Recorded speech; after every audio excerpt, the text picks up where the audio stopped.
Hello and welcome to another edition of Critical Q&A, the show where I answer your questions based on what you have sent me by email at askchrisshelton@gmail.com or have left for me in the comment section of my Q&A videos. All right, everybody, I hope you saw noticed the new intro on the video and some, cosmetic changes and things with the channel and with my space here. And all of that, I'm pretty much done with all of the rebranding that I've been doing. And so that's now happened, and that's good for those of you who care. And also, of course, I want to put in a quick, before we get into the questions, plug for the podcast this week. I had a wonderful chat with a woman named Julie Bogart, who is a critical thinking educator, and amongst other things, she teaches other things and talks about other things. And we had a wonderful talk about this, that, the other thing, revolving around the teaching of and subject of critical thinking and cults and belief and faith and all kinds of interesting stuff. So I really hope you guys will check that out. I don't put clickbaity titles on my videos. At least I'm not good at it. I don't try to, be that guy. So I called it Teaching Critical Thinking. And of course, everybody goes, oh, well, that's boring. I don't want to know anything about that. Maybe you guys could help me out with that. If you have ideas for titles of videos that have more appeal to people or that might be sexier or something, I'm more than happy to hear suggestions along those lines. Okay. But I do hope you guys will check that podcast out. And of course, our show this week, our live show, 10 things about cults. We had some fun talking about some things with that and some interesting calls that came in. So I hope you guys will check that show out as well. Mel made a reappearance this week, so we had some fun with that. All right, so let's see. Any other updates? Not really, just things moving right along. And so let's go ahead and get to your questions. DK. When I was still relatively new to Scientology, I was put on the e-meter and asked many questions, including, are you reasonable? And I answered, of course, who wouldn't be? To my surprise, she got all weird, as if I had murdered someone. She then showed me Hubbard's definition of reasonable. And as I recall, it was absurd and completely contrary to what you might think. What is the Hubbard made-up definition of reasonable? What purpose does it serve? And what procedure was done on me? All right, DK, thank you very much for this question. And you probably were receiving what's called an A to J interview.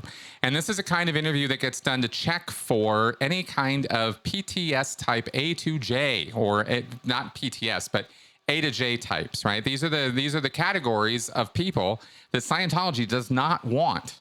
They don't, and they interview and they check, and it's sort of a gatekeeping process, to check and make sure you aren't a criminal, that you don't have antagonistic family, that you're not there to investigate Scientology for the media or for the courts, that you're not an officer of the court or something like that. They'd have a whole bunch of questions that they ask that are meant to weed out potential trouble sources or bad apples or people who they know aren't going to go along with the party line so well. And being reasonable is one of those points according to the way Scientology thinks of this. Now, this is a fun one to answer because this is one of those points of loaded language. This is a control mechanism. You can use language to communicate, to get ideas across to people, but you can also use language in a curvy way to control people, to bend their minds, to think about things a particular way. And words bias us, words influence us, and words can have a great deal to do with how we go about thinking about things. You can think about this a little bit, come up with tons of examples, but loaded language is not just taking a word and giving it a new definition. It's giving it a new definition in such a way that you're entering some curves, some spins, some twists. It's loaded. You're now, ready to rock with this word. It means something significant, and it can be weaponized. It can be used in a way to control, inhibit behavior, control behavior, stop behavior, cause behavior. Lots of things you can do with words and with concepts. So that kind of being the short gist on loaded language. This word reasonable or reasonableness is defined in Scientology. It's a loaded word. And I'm going to give you the definition of it here, and we're going to go over this. It has a lot to do with Hubbard's intent to get Scientologists in a frame of mind that they are going to make things go right. And they are not going to put up with any excuses, justifications, or rationale as to why it shouldn't be that way. In other words, there won't be any reasons why this task, job, whatever, can't get done, cannot be accomplished. You are going to get it done. And I'm not going to hear any reasons why it's not going to get done. And if you try to offer me those reasons, you're being reasonable. Okay, let's go over what Hubbard says. Reasonableness. This is I'm reading to you from the actual administrative dictionary of Scientology right now. Illogic occurs when one or more data is misplaced into the wrong body of data for it. Okay, here he's talking here in the context that this quote comes from is from the Data series, and this is a series of policy letters Hubbard wrote about the subject of logic and reason and reasonability and thinking things through. So there's a lot of twists in the Data series, and this is one of the biggest ones. So here he's defining illogic. He's saying illogic happens, illogical thought, in other words, wrong ideas, occur when one or more data is misplaced into the wrong body of data for it. An example would be Los Angeles smog is growing worse, so we find New York. That doesn't make any sense, right? Doesn't fit. If the smog in LA is bad, why would you find New York? That's illogical. Or, I am sorry, madame, but you cannot travel first class on a third class passport. Doesn't make sense, right? These are statements that Hubbard is putting forward as nonsensical. They're illogical. Then he says, humanoid response, and he refers to people as humanoids. It's a degrading term Hubbard uses to talk about people. Humanoid response to such displacements is to be reasonable. A new false datum is dreamed up and put into the body of data to explain why that datum is included. In the smog one, it could be dreamed up that New York's exports or imports were causing LA smog. In the train one, it could be inserted that in that country, passports were used instead of tickets, right? In other words, you could dream up an idea to make it make sense. Now, this is something that everybody does all the time, right? We hear something that doesn't make sense. It makes us this is called cognitive dissonance, right? It doesn't make sense. You go, well, that doesn't make sense.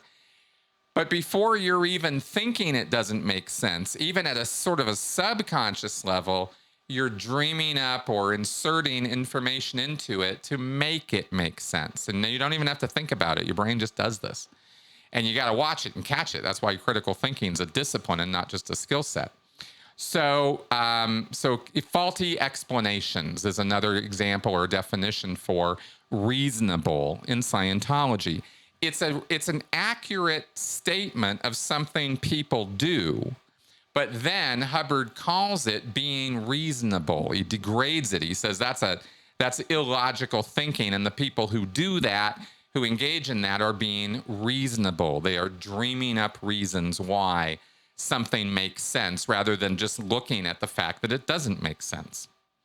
And here is a final sort of statement on this. And this is from a Sea Org reference. This is from a flag order.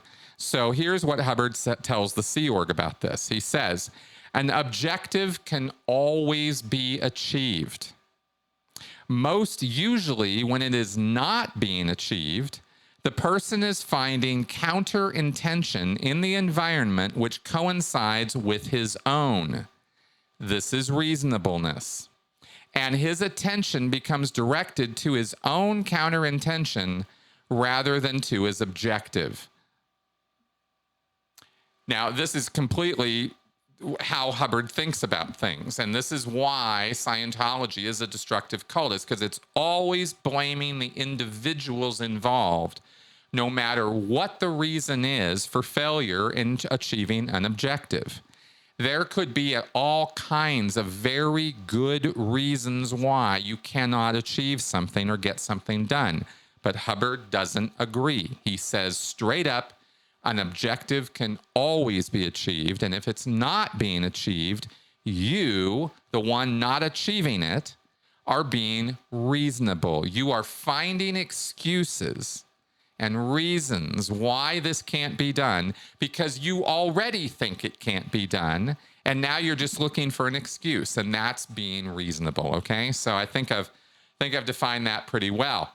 So when people come into Scientology, if they have this reasonable idea that everything has a reason and makes sense and is justifiable, they're going to want to know about that because they're going to think you're, a little illogical, a little bit nutty.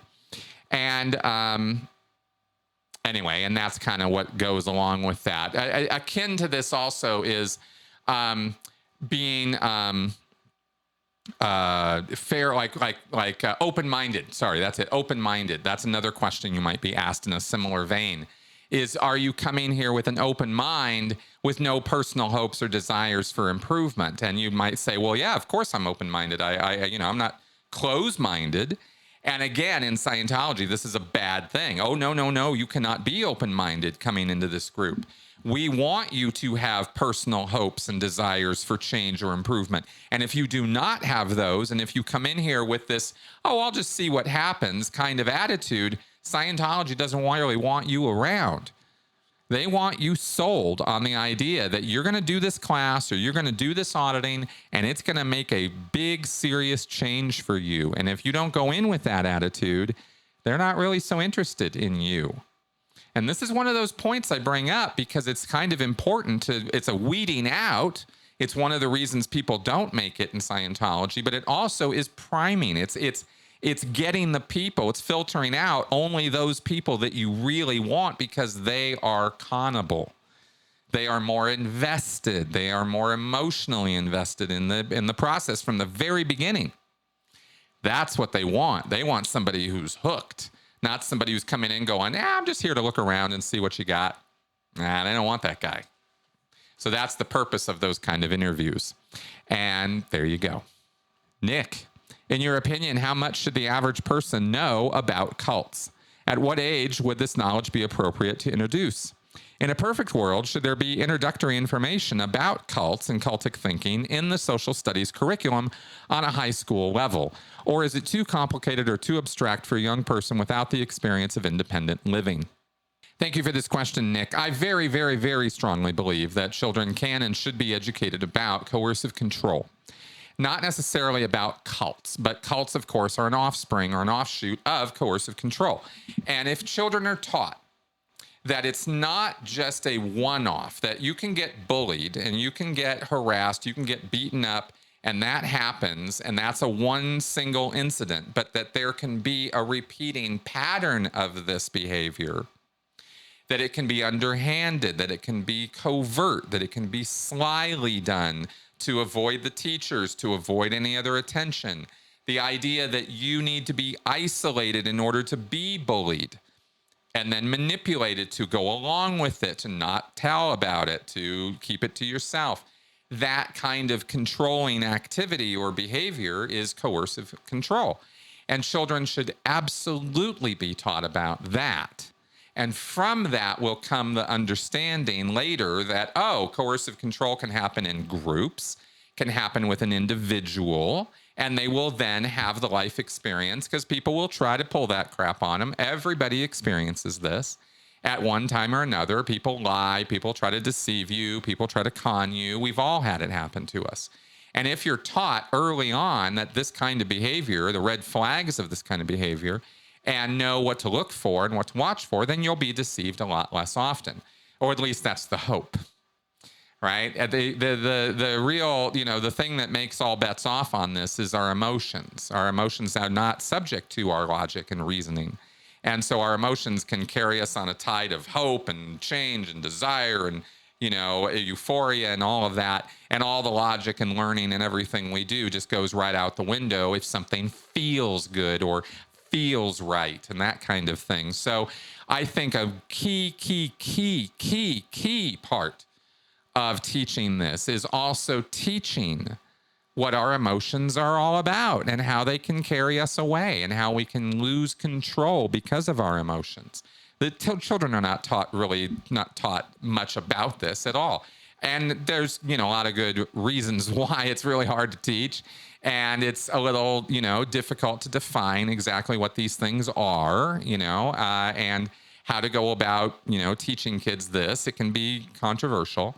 But I believe it should be done. And I think by teaching about emotion and emotional intelligence and teaching about coercion and coercive control and the fact that these things are real and they exist, this is part of our behavior. This is extremist behavior. It's off the rails behavior, but it happens every day to lots and lots of people. I think that's the approach that should be used with kids that will get the most bang for the buck, because you've only got so much time to teach them. You've only got so much of their attention, and they're only going to retain so much. So this is the kind of lesson plan that I think needs to be repeated over and over and over again through the years. And it can become something that is taught with more granularity or more specifics, more exactly fine-tuned. So by the time you're at a high school or college level, maybe you're teaching, slightly better or more advanced knowledge of this than maybe you could introduce it at like a 6th grade level, something like that, right? Start introducing these concepts of emotion and reason and what are these things and where do they happen and how do they happen and that kind of thing, right? I think there's lots of ways to approach this and teach it. And I do believe that these skill sets that I'm talking about right now, or these knowledge sets, are absolutely vital for children of any culture, any place in the world to learn about. I do. So, because these are things that will help teach independent thinking, will help get a kid squared away on what is and isn't moral behavior, what is and isn't acceptable society, social behavior. There's a lot to this, right? There's a lot that goes into this. And it's not just enough to teach about bullying. The coercive control element is important, right? This repeating pattern, the isolation, manipulation, and control, the fact that there are these, psychological mechanisms. That's, we don't need to be teaching 7th graders all about, cognitive dissonance and motivated reasoning and neurotransmitters and all that. We don't need to go anywhere near that stuff in order to give lots of examples and maybe model good examples of good behavior with this kind of thing. At least in the current system, I think that's how it might be best done. I think ideally each individual student would be sort of taught, at their level individually. I think you're going to get a lot more bang for your buck that way. But it's awful hard to run a production assembly line of education like we do right now with public education. Well, with all education, really, in terms of classwork. Anyway, I just don't know that, that those, it's not ideal is all I'm trying to say. The way we teach kids is not great. And I'd like to see a lot of improvements in that in general. But as far as subject matter, I mean, I know, there's a thing where, I'll just say, I know every profession feels their profession super important and this topic is super, super important and kids need to know. And I know that everybody kind of says that. So of course I would too. But notice I'm not talking about teaching about cults. I'm talking about coercive control. And I think there's a big difference there. And I think that teaching about that is the thing that's going to sort of armor up our future generations to kind of at least have some awareness and some bells going off when somebody is trying to, control them. There you go. Jono Nolan. Could you please explain who David Mayo was and his place in Scientology's history?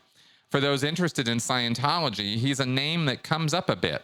I've watched briefly a few of his lectures from years ago, and he seemed intelligent and charismatic, a potential leader, I'd say.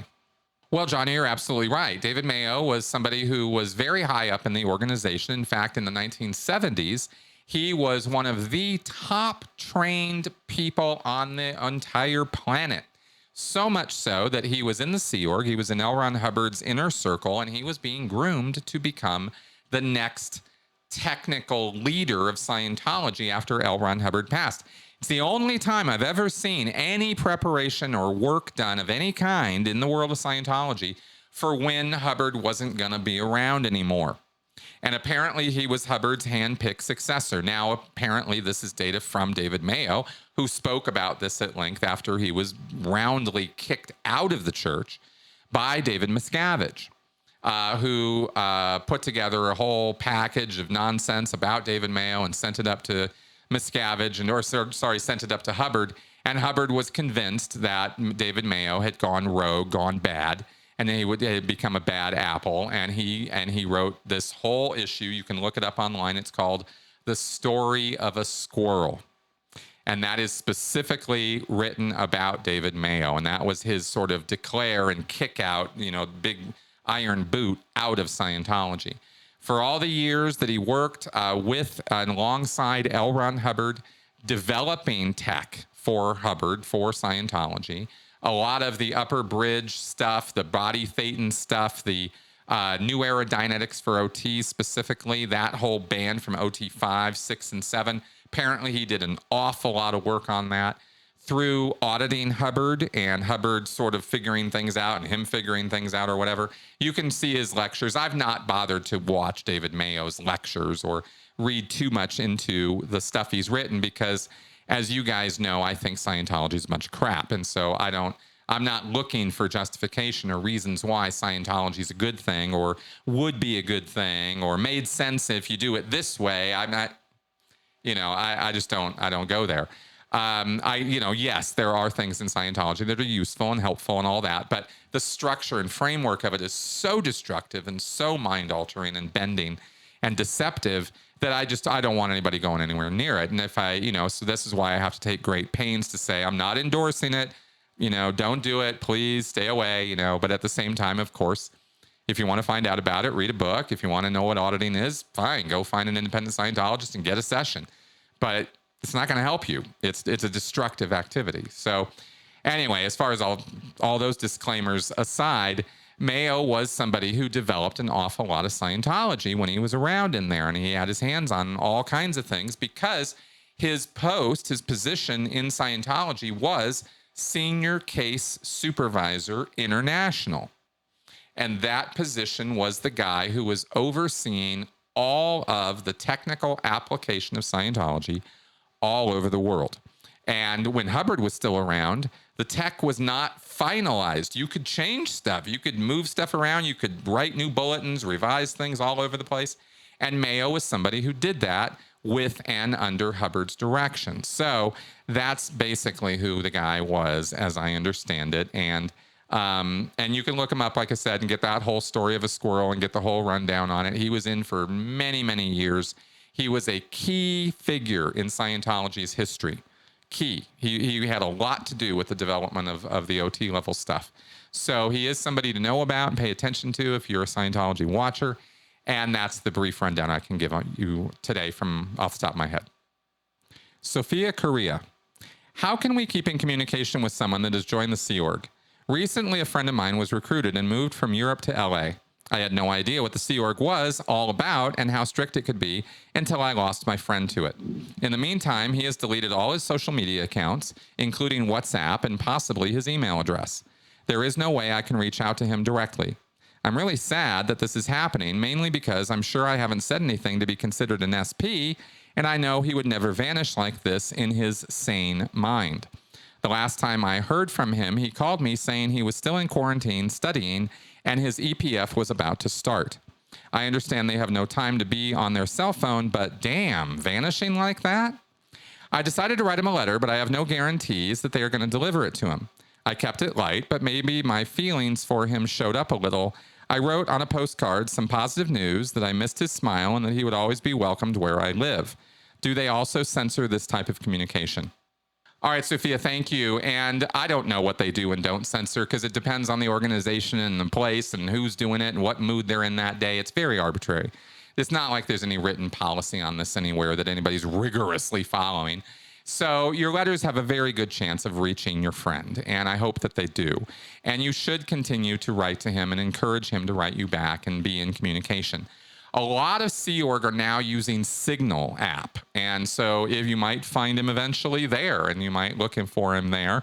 If he's going to get a cell phone in the Sea Org, and if he's going to be on a messaging app, apparently that's the one that they're on. So you might check that out. Otherwise, again, postcards and letters are perfectly fine. The Sea Org is a cloistered bubble world, and they do police external influences. Catherine and I talked about this, right? This is a thing. And so they are watchful for anybody who is potentially distracting or attempting to drag out a Sea Org member. That's the kind of thing they're most watching for. But as terms of friends, family, writing, stuff like that, they'll probably let that kind of thing through. But fingers crossed, because I've been out for 10 years. I don't know what the culture there is right now in terms of that. But I know that it's, generally speaking, you could get away with that. And I hope you do. And like I said, this is the kind of thing that you do want to encourage. So if there's a problem with reaching the person or something, don't write them a distempered letter then chewing them out or something like that. That's definitely going to get censored. You want to keep it, good roads, everything's great. Just maintain the communication. And that's really the absolute best that you can hope for with somebody who's in the Sea Org, because it is a totalist environment, and they do come down pretty hard on these guys as far as having outside comm lines, they call it, communication lines, right? They do discourage it for the most part. The culture does. But again, that's not to say that you shouldn't try or that you won't succeed in writing him or maintaining communication with him. You should always make the effort. So I don't know. I know that's a little unclear as an answer. I'm sorry I can't be more specific, but I don't even know where this guy's at. He could be at Clearwater. He can be in LA. He could be in Australia for all I know. I have no idea. So I don't know how to answer your question with any kind of certainty or authority. I can just encourage you to keep trying to stay in communication with the guy. And because at the end of the day, that's better than nothing at all. And there you go. Stephanie, I was wondering if you could include some content that compares and contrasts the methods, emotional needs, and overall experiences between Oh No, Ross and Carrie, and their approach versus Midnight Mormon's attempt at joining the Church of Scientology. They both had the same premise of walking in and giving it a try, but there were two totally different outcomes. Thanks for this, Stephanie. And clearly, Ross and Carrie are people that I respect and admire and have worked with, and they come at things that they approach with a professional attitude, a skeptical attitude, a questioning attitude, and they go in all ears, all eyes, wide open. Like, just show me what you got. Show me your process. Show me your procedure. Show me what's going on here. Let me do this as though I am somebody coming in and actually taking part. And it's an immersion activity. What the Midnight Mormons did was they heard that Scientologists are being ridiculed by critics, and they are apologists for the Mormons. They are Mormon apologists. That's their job. And they consider that the Mormon Church is wonderful, although it's got certain problems with certain people. Apparently, they're slightly critical of certain aspects of the Mormon Church, but they're much, much, much more critical of people who are ex-members or who are skeptical or critical of Mormonism. And so they heard that there were people just like that in Scientology, that they're the critics of Scientology, probably gets a bad rap, just like Mormonism does. Let's go check it out and see. So their bias walking in was that Scientology was a good bunch of guys, and they were going to be there to show that and prove it. And that is a completely different approach and mindset to what Ross and Carrie did.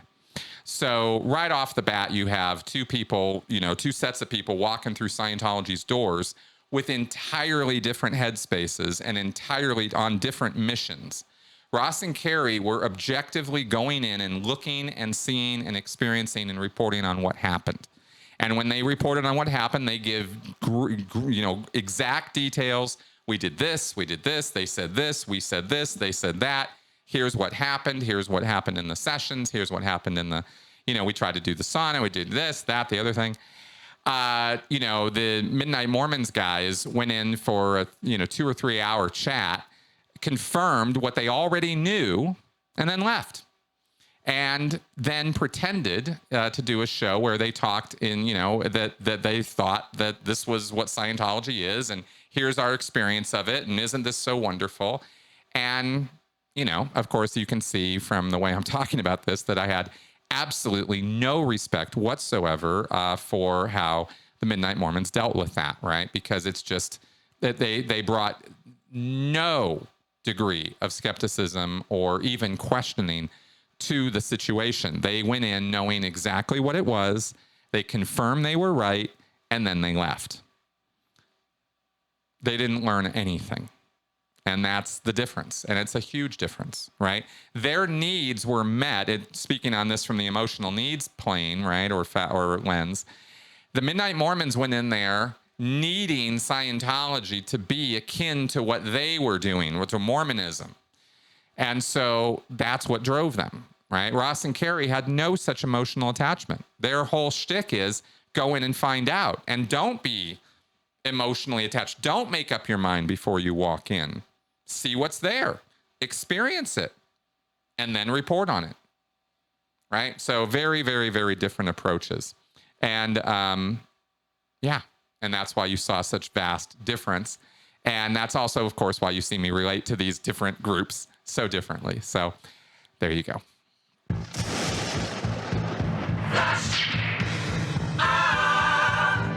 All right, let's do some flash answers. Jason Reese, do you have an opinion about the Self-Realization Fellowship?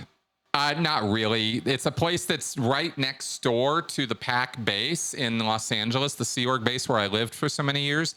And not once did I walk into their building. I only walked past it about 1,000,000 times.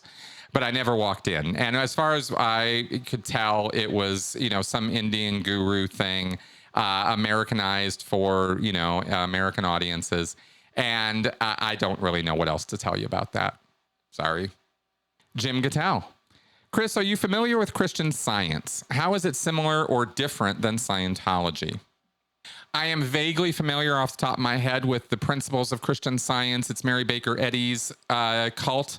It is a Christian-based cult. It has the idea that medicine isn't so great, and you can pray. As I understand it, they don't do blood transfusions or something, if I understand it right. The Christian Scientists. Again, I didn't even look up anything. This is all just off the top of my head.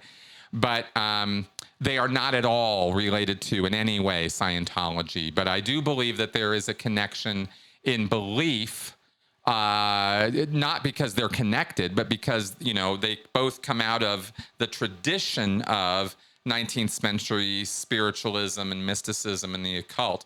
And Mary Baker Eddy was melding this kind of thinking with Christianity. Hubbard was doing no such thing. Hubbard was very much purely on an occult track. So that's my flash answer on that one. Sam Jones. Images of volcanoes are everywhere in Scientology. What are the pre-OT3 Scientologists told of their significance? The Dianetics book is where a volcano is actually most prominently featured. It doesn't really appear anywhere else in Scientology in terms of symbolism. There is the Dianetics symbol, which is a pyramid of 4 stripes, but that's mostly based on the triangle, which has a lot of occult significance for Hubbard, more so than a volcano. It's not supposed to be a volcano. The volcano thing came later with the OT3 stuff when Hubbard then had everything revamped. And as far as Scientologists are concerned, the volcano is just discovery. Oh my God, it's a blast that everybody needs to know about. Look at this news, kind of thing. That's the significance of the volcano. It doesn't have any sort of Scientology whole track history, historical significance. That doesn't come till you get to OT3.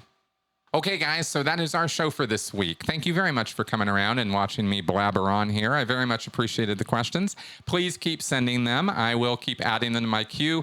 I have never been able to catch up on this queue, but I am going to keep making the effort at getting through it. So you guys just keep the questions coming. All right, I'll see you guys next week. A quick plug, of course, for Patreon and all that.